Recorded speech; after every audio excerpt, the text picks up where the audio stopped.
Bonjour! Aujourd'hui, je vous parle de troubles alimentaires. Quand on pense à ça, on pense directement à anorexie ou boulimie très souvent, mais en fait, il existe plusieurs autres troubles alimentaires.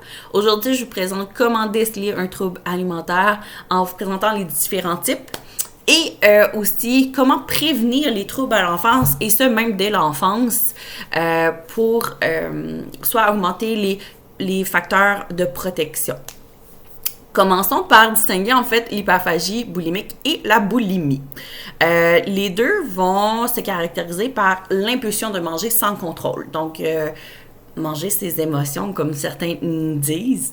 Très souvent, en fait, les gens vont caractériser leur épisode comme étant une perte de contrôle afin de combler un vide intérieur. Un moment d'anxiété, par exemple, peut causer une crise de boulimie. La différence entre les deux, c'est après la crise. Pour une personne qui a une hyperphagie boulimique, il n'y aura rien après. Ça va être les sentiments de culpabilité, de dégoût et de honte. Alors que la boulimie, après la crise, il va avoir un comportement compensatoire qu'on appelle comme la prise de laxatifs, une période de sport intensive, par exemple 3 heures de cardio sur le tapis roulant, des régimes drastiques ou encore les vomissements provoqués. C'est sûr que par la suite, il y a aussi encore, comme j'ai nommé, avec l'hyperphagie boulimique, la personne va vivre un sentiment de culpabilité, de honte et de dégoût. Donc, c'est vraiment au niveau du comportement compensatoire dans les deux cas. Est-ce qu'il y en a, est-ce qu'il n'y en a pas? C'est ça qui va distinguer en fait l'hyperphagie boulimique et la boulimie. L'anorexie est associée en fait avec la peur profonde de prendre du poids. C'est d'une restriction alimentaire très stricte. Puis il va y avoir aussi une distorsion de l'image corporelle. Donc, très souvent, il y en a qui vont se voir grosses alors qu'ils seront très, très menus. Et tout ça. Il existe aussi d'autres troubles alimentaires classifiés de non spécifiques, tels que l'orthorexie et la bijorexie. L'orthorexie, c'est une personne qui a une obsession de manger sainement. Puis quand je dis obsession, là, c'est vraiment très intense, OK? Alors que la bijorexie, c'est qui va être aussi appelée, en fait, dysmorphie musculaire.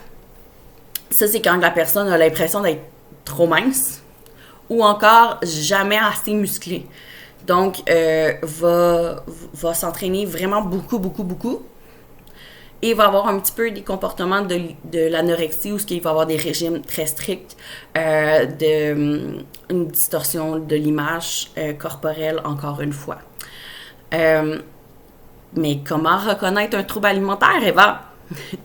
En fait, il n'y en a pas de formule magique. Je vais être plate, mais c'est ça. Chaque personne et chaque trouble est différent.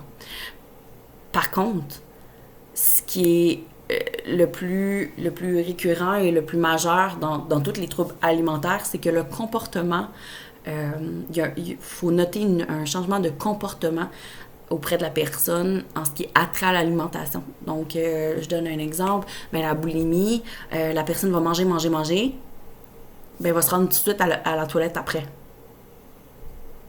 Et c'est pas quelque chose qui est entre guillemets, normal. Et il ne faut pas non plus le voir comme étant une seule fois, c'est ça. Ça nous arrive toutes là, d'aller dans un sushi à volonté et trop manger.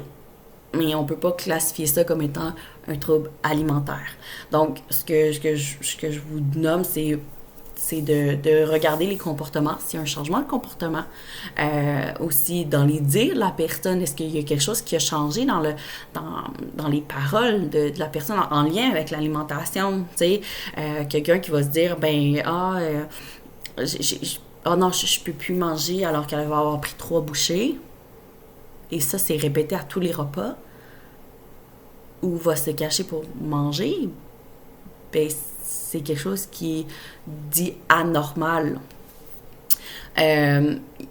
il existe plusieurs facteurs, en fait, pouvant mener vers un trouble alimentaire. Par exemple, les multiples régimes, donc des restrictions alimentaires, une faible estime de soi, une mauvaise image corporelle ou encore des mauvaises expériences. Encore une fois au sushi à volonté, c'est pas un signe d'un trouble alimentaire. Un trouble alimentaire peut être en fait une façon inadéquate pour une personne d'affronter les difficultés qu'elle vit. Voilà. Donc, si la personne vient vous en parler, s'il vous plaît, accueillez-la puis écoutez-la. C'est déjà un gros pas qu'elle fait d'en discuter ouvertement. Ça sert à rien, puis ça va juste repousser la personne si vous la confrontez, puis vous essayez de dénigrer ses croyances ou vous essayez de briser ses croyances. Commencez juste par accueillir la personne, l'écouter.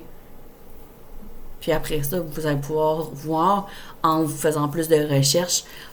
Puis peut-être aussi appeler des places comme ANEB, qui est un organisme communautaire qui offre en fait plein de services en lien avec les troubles alimentaires, comme une ligne d'écoute, des groupes de soutien et de l'information. Donc c'est tout le monde qui peut appeler là. C'est vraiment juste, ils se concentrent que sur les troubles alimentaires au Québec. Il existe aussi, c'est sûr, plein de cliniques là, spécialisées dans les troubles alimentaires avec souvent une équipe de psychologues et très souvent on va voir aussi des nutritionnistes pour aider là-dedans. Parce que les pensées en lien avec l'alimentation sont distorsionnées, là, sont pas normales. Quand je vous disais tantôt, on peut faire une prévention dès l'enfance, effectivement. Parlons dessert. Saviez-vous qu'il n'est pas obligé, en fait, d'y avoir de dessert à chaque repas? Encore moins un dessert sucré. Qu'utiliser le dessert comme un renforçateur à la table n'a pas sa place, encore moins pour que votre enfant finisse son assiette. Le dessert doit être vraiment vu comme étant un complément et en aucun cas une obligation ou encore moins une occasion spéciale. Tu sais, faut mettre quand même une certaine limite en ce qui a trait au dessert. Peu importe que ce soit un biscuit ou un fruit, un yogourt, peu importe le choix du dessert qu'il y a, en mettant une limite, ça montre en fait à votre enfant qu'on ne se nourrit pas de dessert. Que la portion en fait aussi doit être pareille pour tout le monde, tous les membres de la famille. Donc si vous êtes gourmand, je vous encourage fortement en fait d'attendre que votre enfant que tous les enfants soient couchés en fait pour montrer l'exemple en leur présence. Donc, gâtez-vous quand ils sont couchés. Si votre enfant, en fait, est dans une passe à ne vouloir que du dessert et ne focus que sur le dessert, par exemple, « Oh non, je me garde la place pour le dessert », vous pourriez offrir la portion de dessert en même temps que le repas ou avant. Ça se ferait. Parce qu'en fait, ce que ça va faire, c'est que ça va venir enlever une anxiété à l'enfant. Ou tout simplement le mettre devant aussi. L'enfant, ça peut aider. Parce que ça montre que tu vas l'avoir, ta portion de dessert. Certains ont peur de ne plus avoir de place. Donc, vont se priver du souper, par exemple, pour être sûr d'avoir de la place pour le dessert. Donc, ça vient comme un peu une obsession dans sa tête. Par contre, si vous offrez des aliments sucrés en guise de collation, n'imposez pas de limite. La raison, c'est que ça aide à comprendre qu'il n'y a pas d'aliments interdits. Et que le corps n'a pas besoin de faire des réserves comme si c'était une occasion spéciale d'en manger. Les mots aliments interdits, c'est quelque chose qui est récurrent dans les troubles alimentaires. Donc, on veut éliminer ces deux mots-là dans l'alimentation des enfants, bien entendu. En agissant ici, en fait, votre enfant apprendra à écouter ces signaux de faim et de satiété qu'il reçoit. C'est un peu comme le même principe que la DME, la diversification menée par l'enfant, qui est en fait une méthode où ce que l'enfant va manger, va manipuler lui-même ses morceaux à l'âge de 6 mois. Donc, on a juste tout simplement enlevé les purées. Il n'y en a pas eu d'étape de purée. C'est directement au morceau, je sais pas moi, de banane, de concombre. L'enfant va manger, donc va gérer son assiette, puis qu'est-ce qu'il a envie de manger, puis la quantité aussi. La DME, en fait, permet à l'enfant de gérer lui-même sa faim. Contrairement aux purées, en fait, que c'est les parents qui donnent la cuillère à l'enfant. Donc, les enfants, très souvent, vont être un petit peu plus bourrés avant de dire non, là, parce qu'ils reçoivent la cuillère. Comme j'ai mentionné en fait plus tôt, les troubles alimentaires sont souvent liés à une mauvaise image corporelle de soi ou encore une faible estime de soi. En tant que parent, il est possible d'aider à diminuer ces facteurs de risque. Donc, je vous présente en fait 10 attitudes qui accroissent l'estime de soi chez l'enfant. Donc, laissez-le explorer en toute sécurité. Lui permettre de faire des choix. Valoriser ses initiatives. Le soutenir lors d'une difficulté. L'aider à apprécier ses forces. Souligner ses succès, reconnaître son individualité, donc qu'il est une personne, l'enfant. Respecter son rythme.